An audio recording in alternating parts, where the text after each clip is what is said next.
আসসালামু আলাইকুম প্রিয় দর্শক এবং শ্রোতা। আমি ডাক্তার মোহাম্মদ আসিফুল আমিন। আমি নবজাতক ও শিশু রোগ বিশেষজ্ঞ হিসেবে কাজ করছি।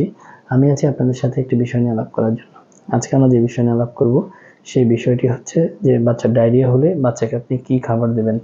হ্যাঁ দর্শক, ডায়রিয়া আক্রান্ত রোগীর সংখ্যা পুরো বছরই কম বেশি আমরা পাই। ডায়রিয়া আক্রান্ত বাচ্চাকে আমরা মূলত হচ্ছে ইন্সপায়ার করি, উৎসাহ দিই যে পরিমাণ তরল তার শরীর থেকে বের হয়ে যাচ্ছে সেই পরিমাণ তরল যেন তাকে রিপ্লেস করা হয়।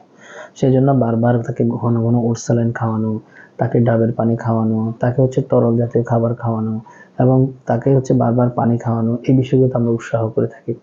আমরা বাইরে যে জুস অথবা ড্রিঙ্কস, কোল্ড ড্রিঙ্কস এই জিনিসগুলো এই টাইমে কোনো ক্রমেই বাচ্চাকে দেব না। এবং খুব খেয়াল রাখবেন যে বাচ্চা যে ওট স্যালাইনটি খাচ্ছে সেই ওট স্যালাইনটি কোনো আধা লিটার পানিতে গুলানো হয়েছে কিনা। আধা লিটার পানিতে একটা ওট স্যালাইন গুলিয়ে বাচ্চাকে খাওয়াতে হবে।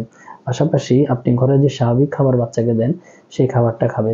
বাইরের কোনো চিপস, চকলেট অথবা এই টাইমে আইসক্রিম, অন্যান্য যে যেগুলো হচ্ছে আপনার ফার্মেন্টেড খাবার অথবা যেগুলো হচ্ছে আপনার খাবারগুলোকে বেশি ফর্টিফাইড খাবার, এই খাবারগুলোকে আপনি এই সময় অ্যাভয়েড করবেন। তো আজকে এই পর্যন্তই। ধন্যবাদ সবাইকে।